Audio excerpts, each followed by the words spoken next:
What's up, 49er fans? Jason back, but I'm joined by JB and B Amici of the 49X365 pod. Big fans of their work. Happy to have them on. Fellas, what's going on? Man, what's going on, man? Appreciate you having us, man. It's funny. It's funny, man. I love to work with people that I actually enjoy their work. And I was really honored when JB reached out and asked me to answer some questions because I had seen him doing it with other people. And I'm not going to lie, I was sitting there like, man, that'd be really cool if he actually asked me to do it. You know, you don't want to be the one that reaches out, but he actually did ask me. So it was really cool. And I enjoy those questions because those are good questions. You know, since we do 49ers content, we try to keep it football all the time. And some of those questions have to do with football, but they blend the line with personal. And I really enjoyed the questions and I really enjoy your content. So I'm happy to have you guys here. So appreciate it. Definitely, I would ask the questions and you would respond right away. So, appreciate that. I'm very much respectful of people's time. If you need me to do something and you ask me to have it done by a certain time, I try to be respectful and get it done. So, and plus, like I said, I was excited to get the questions, so I couldn't stop myself from answering it right there at that point. For sure, man. Appreciate it, man. All right. So today is July 10th. It is a Saturday, but today is Roger Craig's birthday. And instead of going into, which we will eventually, the whole not being in the Hall of Fame thing, I really kind of wanted to remember Roger Craig. And his highlights are being shown all over the timeline. People are being blown away by what they're seeing. Basically, the biggest issue that we have about him not being in the Hall of Fame is because he has set the standard for what the NFL running back looks like now.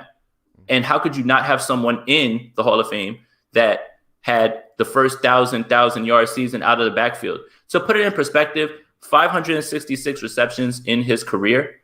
That is more than many wide receivers, many tight ends, some who are in the Hall of Fame, some who aren't.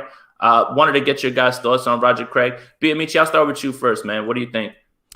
Yeah, I mean, I don't know. It's tough. Like, with the Hall of Fame, it just seems like there's so many players in the NFL side that get in. And it's like, I remember Deion was talking about there almost should be two Hall of Fames because there's so many guys getting in where it's like, how do you differentiate the top tier players from just the players who, get in, third, fourth, fifth attempt. And I just feel like with all the players that have been into the Hall of Fame, you would think somebody with Roger Craig's stature should be in. Now, again, I didn't watch him. I didn't grow up like watching him. That was a little bit before my time. But when you just look at like the prototype of a running back that he was, guys like Marshall Faulk get a lot of love. Guys like Christian McCaffrey get a lot of love. But, Roger Craig was kind of like the prototype of those type of backs that can kind of do a little bit of everything. And the thing about it, too, is like he won, I believe it was like, was it 1988? He won Offensive Player of the Year. And those sort of awards, it's kind of, I want to go through the history of who's won that award because I would think that most people who have won that award are in the Hall of Fame. I want to say Todd Gurley possibly won that one of the years, and I don't think he's going to be a Hall of Fame player. But, I mean, Roger Craig won 3 Super Bowls. So it's like, I just feel like when you add in the winning accomplishments, and then another thing about it is it's almost like we punish people for the systems that they played in. At the end of the day, if you're a champion and if you've won games, then, I would think that you could be a little bit more lenient in terms of the stats and things of that nature. Because you would think if Roger Craig was in a different offense at that time, he would have probably ran the ball more and had more, rushing yards. But our pass game, part of it was a glorified run in a sense, where we did a lot of those short passes and things like that. So, I don't think he should be knocked for not having the rushing stats that some of his, Hall of Fame counterparts would have. So that's just kind of my 2 cents on like, I guess like why he's going to get in. I think like there's going to be a time he's going to get in, but it's just taking too long. You want to give people their flowers, but they can still smell them, man. So hopefully he gets in soon. That's what I'm thinking too. That's exactly what I mean. It's like, what would it matter? I mean, yes, it would be great to see him get in, but I would hate to see it while he's not around to enjoy it. JB, what do you think, man? I honestly, like, I really I never really watched Roger Craig too much, honestly. So I really don't know. Like I've seen a few Super Bowl games, or I was kind of watching. I seen him catching balls, and obviously I know his name, but it's really hard for me to judge this situation because I never really watched Roger Craig. I never was able to watch Joe Montana live. I grew up. '94 is like the first year I watched football.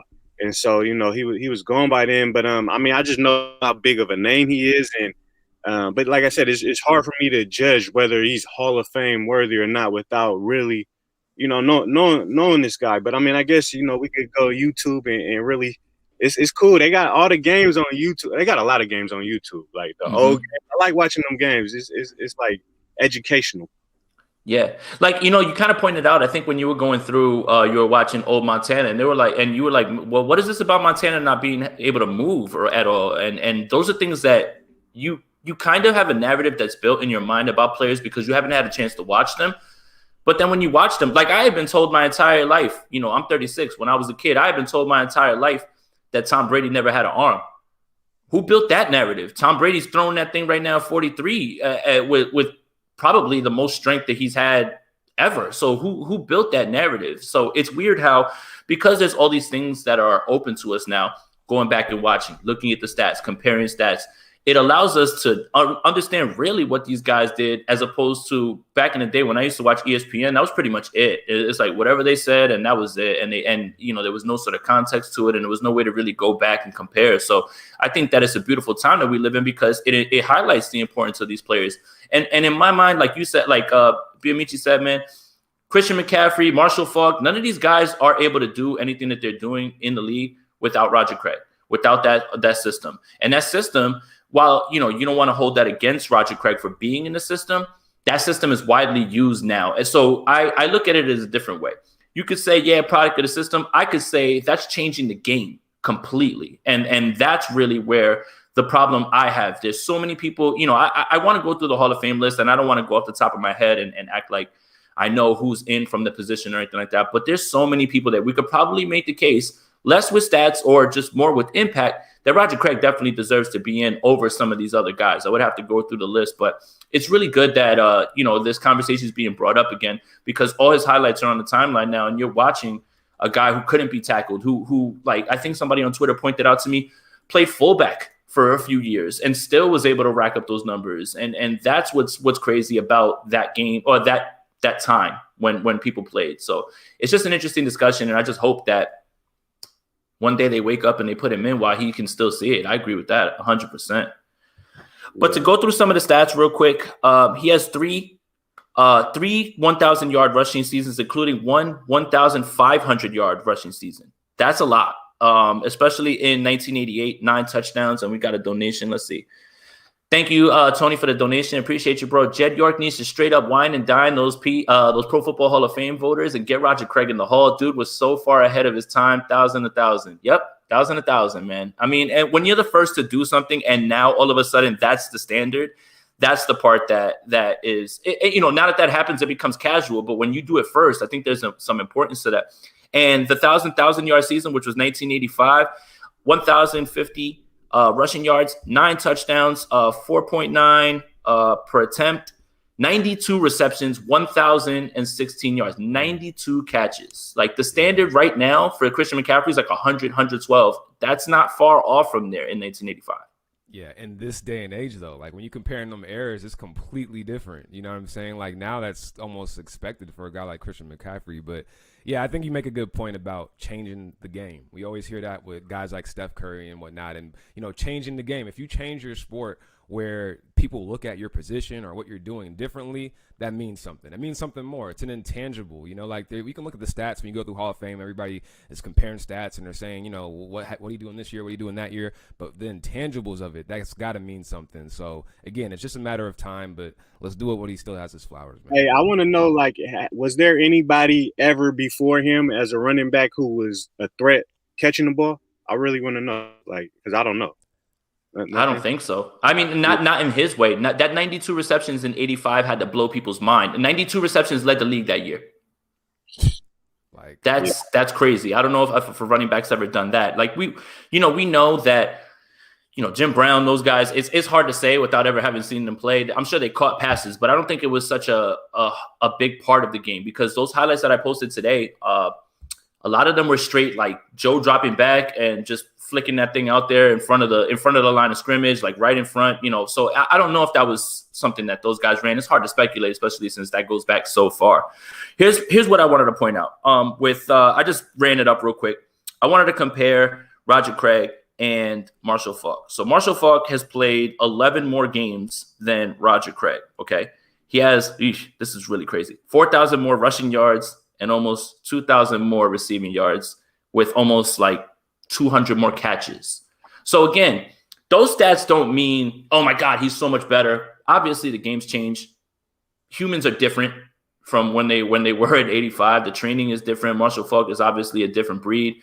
But again, Roger Craig laid the blueprint for him to be able to be utilized in that way. And that system, the West Coast offense, to be all over and have everybody basically use it as the norm. So, I mean, at this point, there's plenty of people like Jim Brown, right? Jim Brown was dominant for how many years, but he left early. But he still gets in because you understand impact. Like I'm not trying to dispute that Jim Brown should be in. You know that he should be in. But I think a little bit of what goes into your Hall of Fame case has to be impact, especially if it helped change the game. Yeah, it's also a double-edged sword, though, when you talk about winning and the winning success, because on one side, you would think if you're on a team, if Roger Craig was on a team that wasn't as good, that maybe went to the playoffs a few times, but, he had the opportunity to shine more and get more carries, I don't know if he can get more receptions than that, but get more carries and kind of increase his stats that way, then maybe he doesn't win as much. But when you're on a team that has a bunch of talented championship players around you, like, yes, on one side you can say, that's going to make your job easier because, the defense can't key in on you and they have to worry about all these great players that you're playing with. But on the other side, it's only so much that can go around. There's only one ball. So it's like other guys got to get their shine. So I think in that regard, it's two ways you can look at it. But, I think he definitely deserves to be in there. Yeah. Like I said, now that we're talking about it, I think he's not a first ballot or, I don't know how many times he's been up, but Roger Craig, like you said, the 1,000 type seasons, you could throw him. Man, they throwing people in the Hall of that. That's what be in the Hall. That's what I'm saying. That's what I'm saying. So, like, that's the other thing is when you start to see some of these names that get in, like, you have to start to think about if they even get there without this change in the game, and that's the part that really has 49er fans frustrated, I believe. So we can move on real quick. So a tweet came across the timeline a few weeks ago. I can't really remember, and I want to give that person credit. And if somebody knows in the comments, please let me know. But there was a question about with the current 49ers roster, right? And you have to drop off one player for one season, Deion Sanders in his prime or Frank Gore in his prime, both 21. So I guess that's what they were going for with that. JB, I'll start with you. If you have the 2021 49ers and you get the pick between prime Deion and prime Frank, who are you going with? That's easy. That's an easy decision. Like it's Deion Sanders by far. There's Deion Sanders is not even just a corner. He was Deion Sanders, and so I mean, just the fact like he's locking down your number one receiver, lockdown, and then he's also if you throw the ball, it's a potential 7 points. There's no other corners. I don't even see a corner since Deion who like Jalen Ramsey's great. But he's not Deion. He's not taking stuff back like that. He's not returning punts. He's not playing offense. So Deion just on a whole nother level. I think Ed Reed was the only person that I've seen who has like capabilities of taking stuff back the way Deion was. So I just think that, I love Frank Gore though. I think that's what it is. Frank Gore just had he seems like he cares about the Niner fans more than Deion. And of course, Frank Gore is more of a Niner, but I mean, at the end of the day, Deion was my favorite player growing up. He was like my favorite Niner. So, no, Frank Gore is my favorite Niner of all time. I got his jersey framed up here. That's one player. We talking about Hall of Fame. That's one player. When he gets in, I think I'll actually go to the ceremony because I just rock with Frank Gore that much. But like JB said, man, the question is easy. Like it's Deion, and not only for everything he said, but even the context of our team now. Like based on your question, like number one, Kyle Shanahan can scheme up a lot with the run game. You know what I mean? Like we've had guys who have been late round draft picks that have, burst on the scene for us. And historically, even going back to his father, that's been the case. We know he's a genius when it comes to the run game. That's one of the things that is his best quality. So it's like, you don't even need, a Hall of Fame type running back to fully execute a system. And on top of that, Frank Gore doesn't really fit fully, I don't think. I mean, Frank Gore is going to be successful in any system, but he doesn't have the breakaway speed that I think would really benefit, a Kyle Shanahan run game offense. So even on that sense, and then we look at our DB group, what's the position on our team that's probably the weakest? What's the position on our team that probably has the most question marks, I'll say. Because, again, Jason Verrett is a dog. We all love Jason Verrett. He's a beast. But we don't know if we can really count on him being healthy for a full season. We just don't. And on Emmanuel Mosley, like, we rock with Emmanuel Mosley. He's definitely solid. I think a lot of people around the league don't really – or at least fans around the league don't really know about him. But he's a solid two-corner, you know. But, like, adding a Deion-type player, like, the greatest of all time – like, I mean, when you talk about the Mount Rushmore of football, we've been blessed to have two players as part of our team because you can't really – Joe Montana, I don't know. There's going to be a debate now with Tom Brady. But we've been blessed to have two players that played for us, albeit with Deion Sanders a short time, but who are the greatest at their position unequivocally. You cannot debate Deion Sanders. I'm sorry. You cannot debate Jerry Rice, period. And so if you can add a guy like that to your team, to any team, I don't care if you have Jalen Ramsey out there. That's the best. So that's the GOAT. So, yeah, it's Deion. Come on now. Yeah, and in terms of roster construction, I think, B, you hit it right on the head, man. Having that is so good because you don't even necessarily need pass rush. You just know you can't go to that side. And I think JB said it. Man, when you talk about who's a threat on defense to get that ball in his hands and take it the other way, I think that it really is only going to be Deion and Ed Reed in that discussion. And Ed Reed played safety. Now, like, Deion wipes off a whole side of the field. But I think that JB knocked it out of the park when he said, man, people believe that Deion's not a real Niner because he's only been here 1 year. That shouldn't be the reason that you lean Frank Gore. Like, if you want to give me another reason and say, hey, you know, you want to see Frank, whatever, cool. Give me that reason.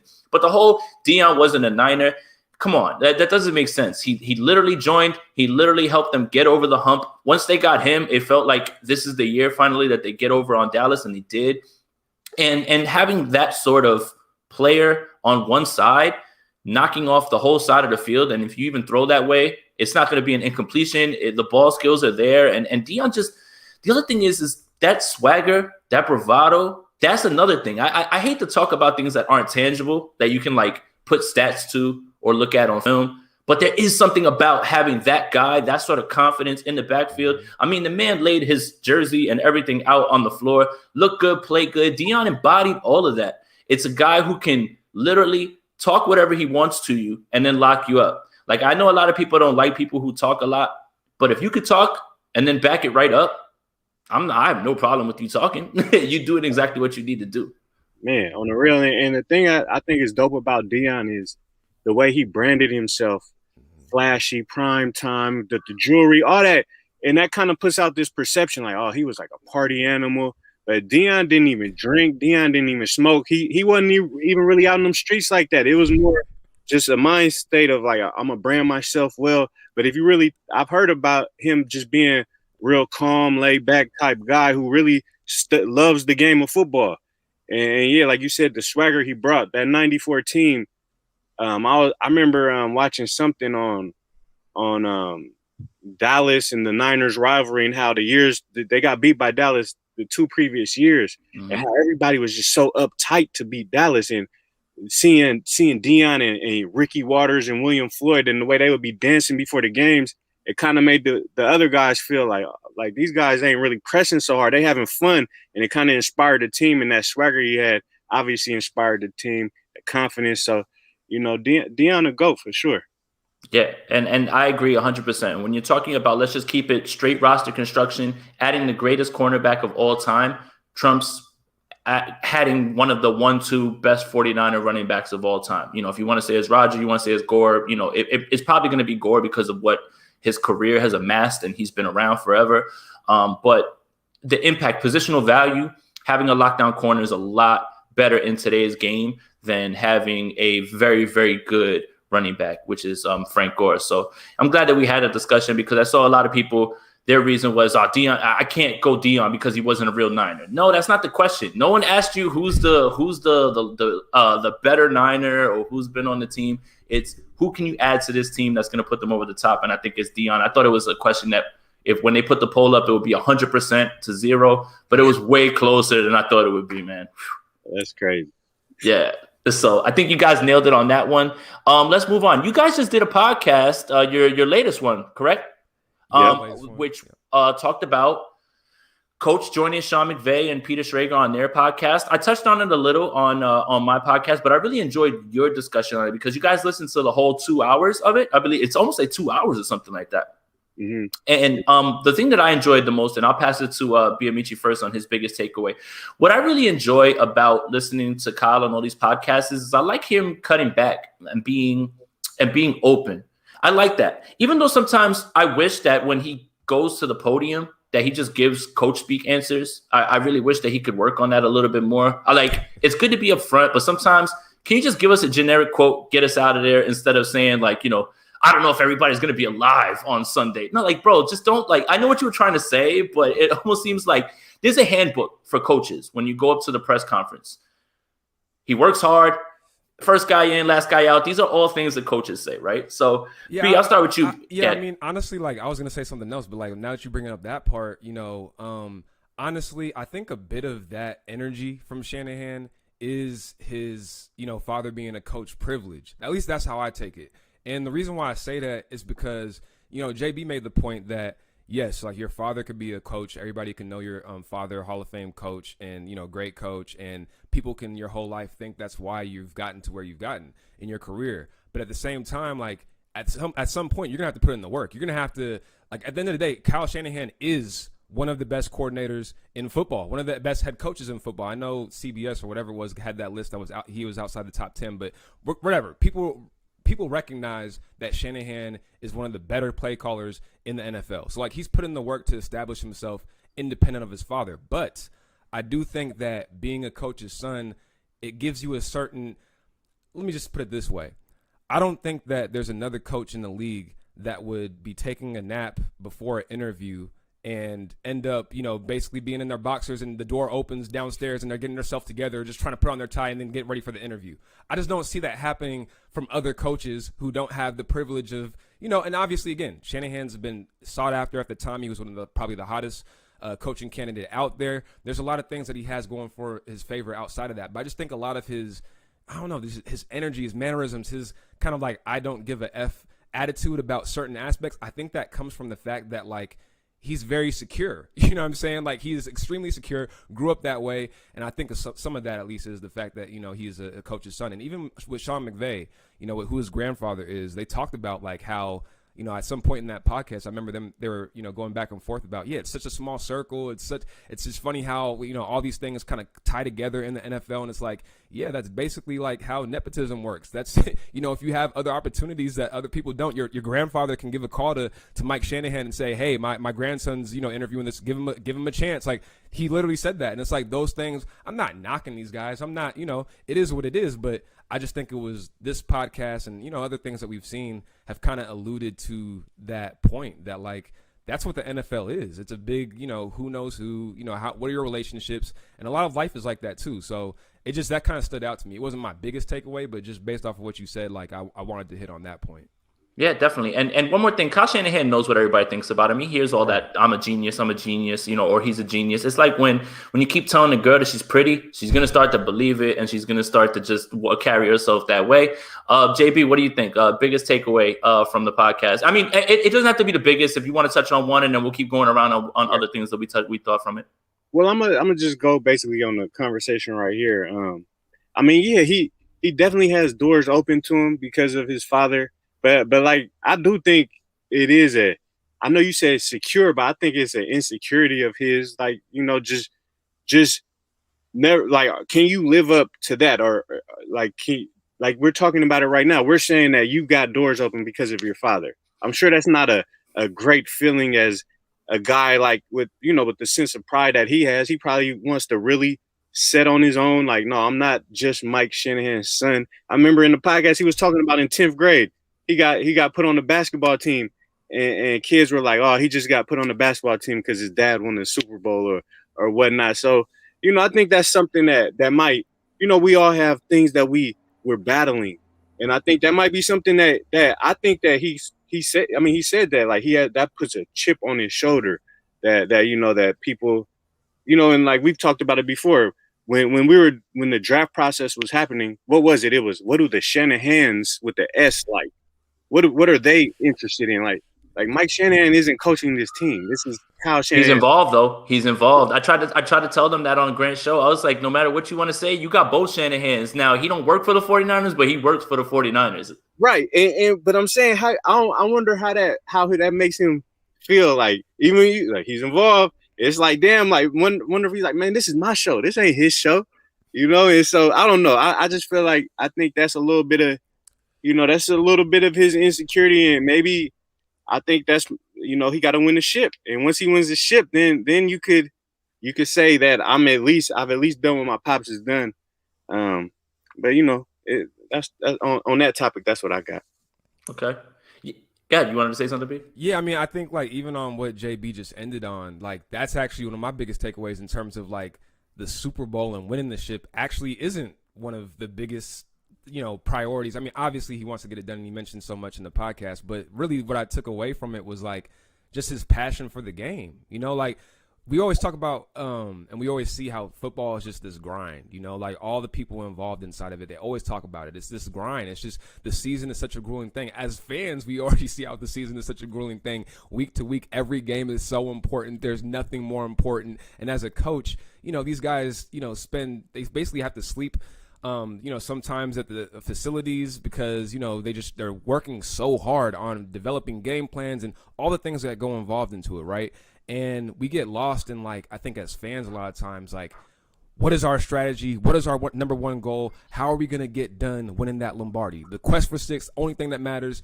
And we sometimes forget about the process. And what I took away was, like, Shanahan talked a lot about really the process and just like loving the game, itself, and not being so tied to winning the Super Bowl. Like, yes, that's important. Yes, he wants to get that done. But at the same time, like, he loves this game. You know what I'm saying? And like, I think like anything that you do, you got to love it. You got to have passion for it. So it was just like nice to kind of bring that back and see that perspective and see just how much he cares about football. And like taking that a step further, it's not just like he had this, plan A, I'm going to, go to the San Francisco 49ers, be the head coach. Plan A, I'm going to get this quarterback. No, so many things in his career, at least, have come from kind of making adjustments. And, like you mentioned, the Niners weren't his first team. And he, I alluded to it earlier, but he got ready like 10 minutes before the interview. Like, that's the level of energy that he gave the Niners and ended up going there. John Lynch wasn't even a consideration. He just called him up and was like, hey, I think this could work out. He ends up, starting with the quarterbacks they started with. They're trying to figure out. They had the plan of getting Kirk Cousins, didn't look at Pat Mahomes, didn't look at Deshaun Watson in the draft, stayed the course. But then like, okay, we're going to trade for Jimmy G. Like kind of like a second degree thing. That wasn't the first plan, but they did it. And even with the situation with Stafford and, just this offseason and all the different options that seem to be at play and all the different quarterbacks that seem to be at play.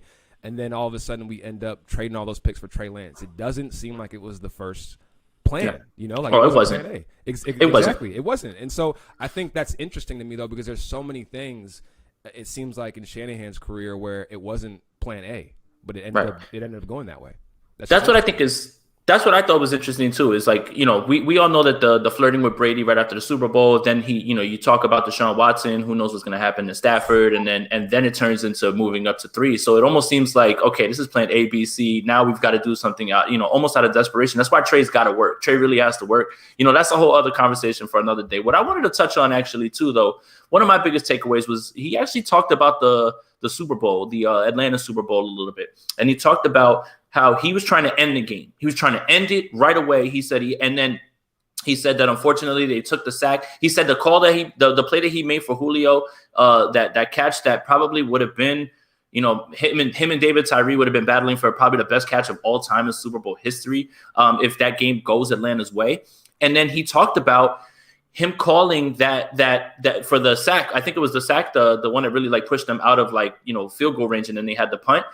About, okay, we obviously we're going to go to Julio. He goes, the defense takes that away. And then he realized after the ball was snapped, I think he said that he was like, this was the wrong call. And I think that was really good to hear because he understands where it went wrong. And it's true, 1 or 2 plays. And then McVay backed them up because McVay was in a similar situation where they had a chance to win a Super Bowl. And it is really, it boils down to 2-3 plays. And I thought it was interesting to hear Kyle say, man, I kind of knew I had been watching Tom Brady for an entire hour, dice us up. It was like, and I kind of wanted to end it. That was one of my bigger takeaways. JB, any other takeaways that you have from it that you thought were interesting? Man, that was interesting. What else was he talking about? I'm trying to think. He was. I know you mentioned the Mac Jones thing. I wonder if you had anything to expand on that. Yeah, it was. I mean, we talked about that. Like, yeah, it just seemed like he keep on saying, you know, he could be a great player, and as a Justin Fields guy, you don't hear him. I just never hear him talk about Justin talking Fields. about Fields. Just never. So I'm like, damn, like that'll always be the mystery. And I really want to see what type of player Justin Fields is. I really want to see it because Shanahan really never talks about him. He never talks about him. And I know they said they had 3, but it doesn't seem like they were even considering him. It doesn't really feel that way. So, you know, that was just interesting to me. And I really want to see what Fields does in Chicago. Yep.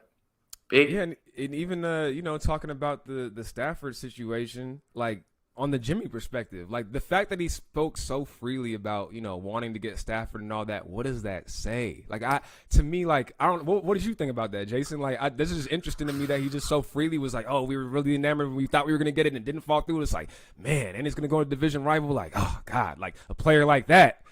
It's how could you hear that as Jimmy Garoppolo and not understand? You know, like I said on my podcast, the writing on the wall is in graffiti at this point. I mean, it's just too many quarterback. It's literally every single quarterback under the sun that could be considered. Sam Darnold was considered this offseason. Sam Darnold.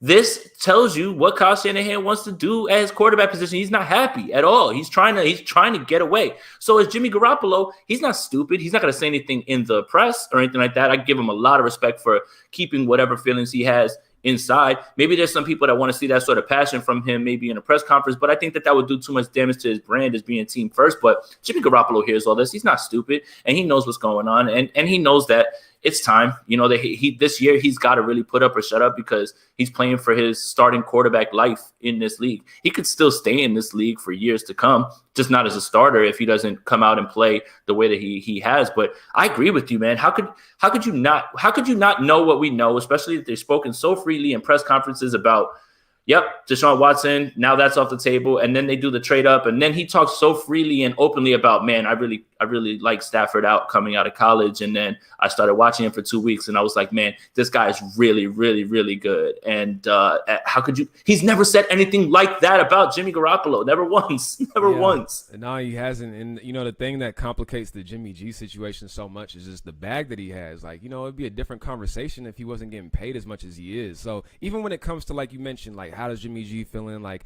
you know, he's done the right thing in terms of speaking with the press and publicly. Like, my opinion on that is like he should be. I mean, he's getting paid so much money to basically play this role now. Like, you understand that this is essentially what the role is. Be a good, you know, teammate. Be a good, you know, basically go along with the plan. Go along with the story. Don't kind of, you know, upset the apple cart too much, and you know, just keep things moving and be that mentor for Trey. You know, and until he's ready to take the reins. I feel like that is his role. That's what he's getting paid to do. And yeah, I'm sure the competitor in him wants more and all those sort of things, but how are you going to get to your end goal? Every team basically has a quarterback at this point. Just be the good professional, be the good mentor, and go from there, fam. Yeah, we know Jimmy G gonna keep it professional. Hey, now that we're talking about Jimmy G though, with another part that was interesting to me was when McVay was talking about Kyle Pitts. And I was like, damn, like that would have been raw though. If we would, that might have been raw. What if, I don't know. I hope we didn't press too hard on this trade thing, man. You know, you had Kyle. I didn't really watch Kyle Pitts though. I ain't gonna lie. I just hear where everybody talks about him. Yeah, he's incredible. Yeah, I mean that one you could definitely see a 2 tight end set with him and Kittle. That's ridiculous. I don't know how you stop that. Yeah, the thing with Kyle Pitts is like, you know, you would think. I think conventional wisdom would be like, well, you wouldn't trade all of that in order to get a tight end. Right. Because in most drafts, you can trade a few picks and things like that to move up and get another position that's not quarterback. You know, if all the quarterbacks, the perceived top quarterbacks are gone and whatnot. But the thing that makes Kyle Pitts different is because he's a generational talent. Like the thinking is there's not going to be another player of his caliber at tight end that's going to come out in a long, long time. So, you know, some people were on the side of, you know, you make a trade like that to do it. But, Yeah, it was interesting to hear McVay. Maybe that was some mind games for him. Maybe that was McVay being like, "Dang, like you should have got him. Like he's going to be a beast." Like, yeah, that would have been crazy if you would have got him. So, speaking of mind games too, that's the next thing I was going to touch on. I really thought it was interesting when McVay and Kyle were talking about, like, yeah, we're friends. He was like, and when you meet up with your friends, you want to grab a drink, talk shit, have fun. He was like, at the same time, sometimes you don't want to slip up and say something. And then Kyle's like, yeah, sometimes when you say things, I go back and I sit there and I say, did he mean to say that, or did he mean to say that to make me overthink? It's just the mind games between two guys, and I thought that was so interesting because, yeah, look, we could be friends, right? But if we're playing chess or if we're playing video games or whatever, I'm trying to beat you. And it's nothing personal. I just like to win, and I want to win. And that's the ultimate goal for both those guys. But I thought it was really interesting when they pulled the curtain back on, okay, we talk a lot. And yeah, when we link up, we talk football. But how much of that is like leaking misinformation or just playing mind games with the other guy? The chess match I thought was really, really interesting. I thought it was, my bad, JB. I was gonna say I thought it was interesting that they both were in Cabo and didn't know. To me, that was a big thing because it's like if you really close friends, like I'm not like I know when JB's traveling, like if he's going somewhere with the fam, like I'm gonna know that, like he's gonna tell me at some point we're gonna tap in, and obviously these guys aren't talking so frequently and things like that. But it was just interesting to me that they both were in Cabo. You know what I'm saying? And didn't even know that each other was out there. To me, I was like, how close are they anymore? Yeah, I don't think they're like this. I think it's just they came up together. Right. But I don't think they talking every day. And I mean, the stakes are so high. Stakes. This is your job. This is a division. This person that you're facing, he has somewhat of a impact on your future for your family, whatever it is. The stakes are just so high. Rams, Niners, we're in the same division 2 times a year at least. So it's just high stakes, and I don't see how you could just be all buddy with somebody who you're really competing for your livelihood essentially. But the podcast was so long, so there had to be times during that podcast where Shanahan, they'd be in their head like, oh, should I say this, or what does he mean by that, or should I not say this, or so. It's just a whole bunch of mind games. I really think that's the interesting part too. Like you get a chance to, like you said, coach peels the curtain back a little bit, and he kind of cuts loose. And I really, really enjoy the whole, because, look, the Seattle 49ers rivalry is what it is now because of recent times. If you're going to say between the 3 teams that are in the division, the 49ers and Rams are blood rivals, and it have been for a long time. And that's way longer than it's ever been any Seattle Seahawks thing. Remember, same old sorry-ass Rams, that's from the 90s. And it goes back, all those Roger Craig highlights, that's from the 80s. And that's a different rivalry. And then you're talking about 2 guys who came up together, close in age, close in the way people view them. Both are viewed as offensive geniuses. I thought that Sean McVay did the best job that he's ever done last year with that team and what he did to hold Jared Goff's hand. I was completely impressed, which is what scares the hell out of me now that he has Matthew Stafford. He doesn't have to do any of that stuff, like talk to Goff all the way up until the mic ends in his ear and tell him where the pressure is coming from. Now he can just get in his bag and play call with those weapons. And now you talk about Deshaun Jackson's over there. Yeah, you can talk about their overall losses on defense, but I think they have enough, more than enough, to make it up on offense. Now, the only thing that would scare me about their offense, I mean, as far as like them failing, is their offensive line has lost parts. And if Whitworth, who this has got to be his last season, if Whitworth kind of regresses a little, then that offensive line is really, really in a bad way. But you're talking about Stafford, Akers, Djax, Van Jefferson, Woods, Kupp. They got ballers over there, man. And with that play caller, they're gonna be tough to stop. Hell yeah. So hopefully, I just hope. It seems too though. It seems like McVay really, like, I wonder, does McVay feel like he's better than Shanahan? Because it kind of seems like he puts him on this pedestal, the way he was talking about him, at least. Maybe that could be all, fluff. Gamesmanship. Yeah, but just the way he talks about him is just so, like, he's just on another level. Kyle's on another level. And so, hopefully he really feel that way in his heart. Hopefully he feel like, oh, he's the better man. But we have beaten him. We beat him with Nick Mullins last year. So, twice. And with Jimmy. Right. Jimmy with a banged up, low confidence Jimmy, so I think that was a Raheem Mostert game. That first half, when Mostert was in there, he was killing them, and then they had enough to just finish them off at the end. Yeah, man. So, but I mean, they got that explosiveness. I feel like they always got that offensive explosiveness. And then they got Aaron Donald and Jalen Ramsey. So, those are two of the best players. Yep. Yeah, and I think that where Kyle should want to try to be like McVay, and that's their playoff team every year. And that's my thing is 49er fans get wrapped up in, we beat them 4 straight times. I would trade all 4 of those wins to make the playoffs each year. Like, I don't understand. Like, I get the rivalry thing, but you don't get a playoff berth for beating a team 4 straight times. You don't get a ring for beating a team twice in the same season. You need to be in it to win it. And the Rams are in it every single year, and they take chances every year to make sure that they stay there. I would say there's context to that, though, because, they mentioned it even during the podcast, like because they both were head coaches at the same time. They came out of the same, Sean McVay could have very well been our coach. And that actually was one of my takeaways, too. I was like, would we have preferred? Because sometimes you have those questions. We know about Shanahan. We don't know as much about McVay. This podcast got a chance to really tap in and hear kind of some of his thoughts and stuff. And he's just a super corny guy. Like, and I just don't know if I could listen to that all the time. I'm just being honest, man. I don't know if I could listen to that all the time. Like, who's Sean McVay? You talking about Peter Schrager? Good question. No, Sean McVay. It's like he's from that Pete Carroll school of and I'm all about positive energy. Positivity, but it's almost toxic positivity. It's like, man, get mad. Like, act like something's wrong, man. Exactly, man. But no, I don't even remember the point I was going to make. I just think that, like, when you're looking at Kyle Shanahan, he just, I don't know. Like, they talked about the division, the arms race, that it is when you have, like, when you're competing against each other in the same division. They specifically brought up Julio, and I was thinking back to all the different trades that the Rams have made over the years. That they're historic for not really having first round picks, and I think that had at some point had to affect Shanahan and the 49ers team of, like, look, they've still been able to be competitive and do their thing. Like, let's take a swing and actually go for something because we have to make a move.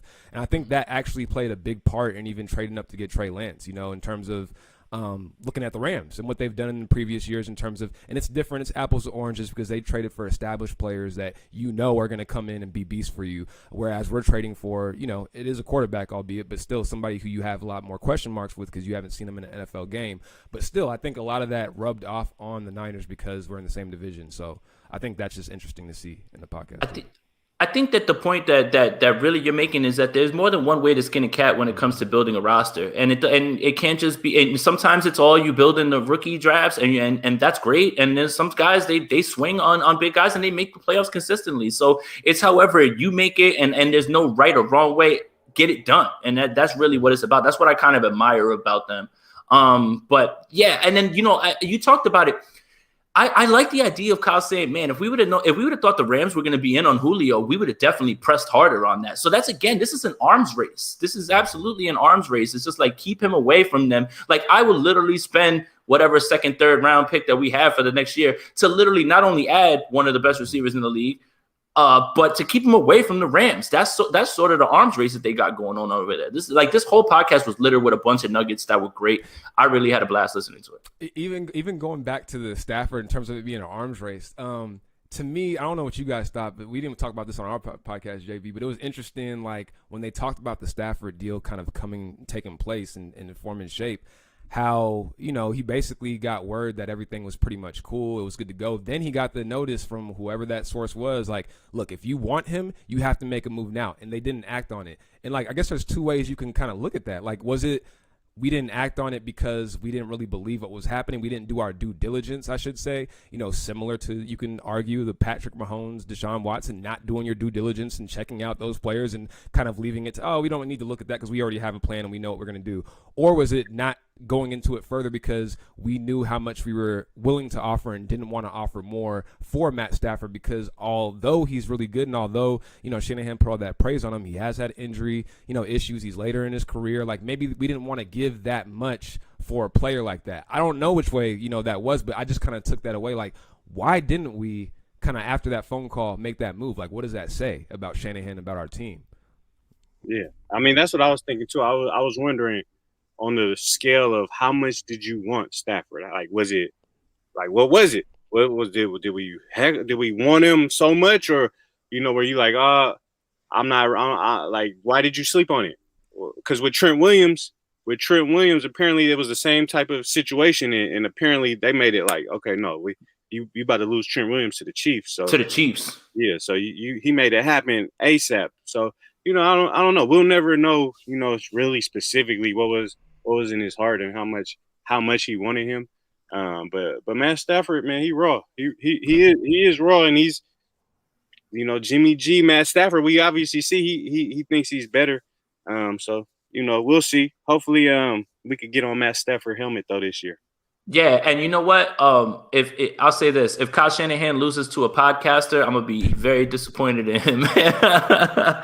But look, I'm not here to promote their podcast or anything like that. But I do implore whoever's watching, if you haven't, check it out. There's a lot to dissect, and however you feel about it is a good conversation. So I think it was a really good podcast for you guys to check out. So it's 45 minutes in. I think we touched on everything. I appreciate you guys. JB, I wanted to ask you something real quick before we go. You played football at Cal, right? You're a Bear, Golden Bear. Yeah, and you played with one Marshawn Lynch, right? Yeah, All right. Lynch. I'm gonna put you on the spot. Give me your best and favorite Marshawn Lynch story, because his interviews, how he is. Everybody, look, I know he was a Seattle Seahawk. I get it. I have no hate. I had no hate. There's no bone in my body that hates that man at all. There's nothing. And he's so entertaining. So I can't imagine what it was like to actually be around him, especially when he was that young. JB, your best Marshawn Lynch story. Man, it's a few.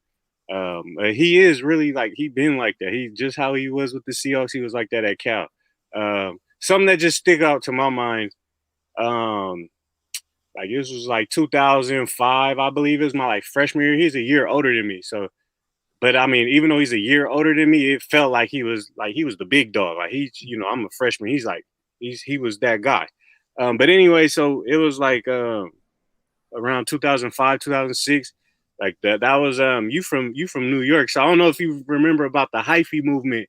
I got to it late. I got to it really late. I mean, I had to do my research on it because I'm a very big student of hip hop, but that's not something that I was in. Obviously I didn't know about it while it was happening now. Right. So basically that was kind of the heart of that time, where it was just just a lot of parties, a lot of sideshows. So anyways, it was a party. It was a function, and it was in San Francisco. And so we went, and so we was at the party, and Marshawn was at the party. I was at the party. And it was the hyphy movement. So basically around, and like I said, around 11, 12 midnight, you just hear pop, pop, pop. So they start shooting in the club. And so everybody's running around. So I'm running around. And then so I'm outside. And then I see Marshawn and his people walking. So I just walk with him. And he look at me, he say, little N-word, go to the car. So I'm like, all right, let me go to the car. Let me start talking with them. And then I just hear a bunch of more shots coming. So I go to the car, and then afterwards, around 3 a.m., he hit, this back in the sidekick days, he hit me on the sidekick, bro, you good? I don't know. So that was kind of who he was. He was he was that way, but he really, if he really rocked with you or whatever, or if he, he checked in. He didn't have to check in. I'm just a little freshman guy. He, I wasn't a part of his circle like that, but he still checked in with me. It was pretty funny, but it's a million funny Marshawn stories though. That's awesome, man. And that kind of does speak to him, right? Him telling you in that way it might come off abrasive, but he was really trying to protect you, and then he did check on you, so that kind of shows you. And then we know about what he does for the community, and he never really throws that out on social media, nothing like that. So it's really interesting. I just wanted to actually ask somebody who's actually spoken to him and actually been in his circle or been around him to figure out if that's really, I had a really good feeling that's how he is, but I know that everybody's got one of those stories with him. Yeah, no, that's really how he is for sure. That's awesome. When he was a Seahawk guy. I can't imagine the way that you felt about that, but hey, almost 50 minutes. I appreciate you guys. Let everybody know where they could find your stuff, promote all your social media, all that stuff. Go for it. Yeah, man. Make sure you tap in with us at 49x365. It's all Niners all day. You already know what it is. Make sure you follow us on Twitter. Definitely subscribe to our YouTube channel. Search the same thing. And before we sign out, man, just wanted to say, give our gratitude, appreciation for you having us on. Definitely a big fan, man. Appreciate everything you're doing for the Niner community. And, man, you're just keeping things moving forward. I've seen your growth. I've seen everything that you're doing. And I definitely want to tap in with you at one of these games. I think you said said you were planning to go to the Chicago game. Is that accurate? Yeah, that's done deal. So Okay. Philly's done. Chicago done deal. Hopefully we get to see Justin Fields up close, and it looks like the home opener. So I mean, those are 3 that I have definitely done. And then depending on how things go and how the money looks, and where we're at, and let's say the coverage needs a little bit more, then I'll be out at other games. But those are the 3 that I have locked in right now at this point. And he said he going to the training camp. Yes, so I'll be out there actually the 22nd. But the training camp doesn't start till the 27th. So if you guys are available and you guys want to link, I'm with it. Grab some dinner, something like that. We could definitely talk. I appreciate the kind words though too. That really means a lot, man. Yeah, I appreciate that, and we'll tap in with you. I'll tap in with you hopefully in Chicago and go from there. But appreciate it, fam. Absolutely, man. JB. Hell yeah, bro. Appreciate everything, man. Hey, we're gonna keep rocking. It's some slow times right now, but I can't wait till the season starts so we can have all these podcasts going up, and we got to have you on our podcast. We just got to schedule it in, and we're going to keep it rocking. Yep, anytime that you guys want. And honestly, it's 17 days away from camp. Things are about to turn up real quick. Like there's going to be plenty to talk about, and me, I'm always about helping everybody else because that's what I would want from people that I look up to as well. So, anytime that you guys want me on, I'll definitely make it work for you guys. And, that pretty much goes for anybody else out there. So for Jay, for JB, for Bia Michi, man, thank you guys for joining, and we'll talk to you soon. Hey.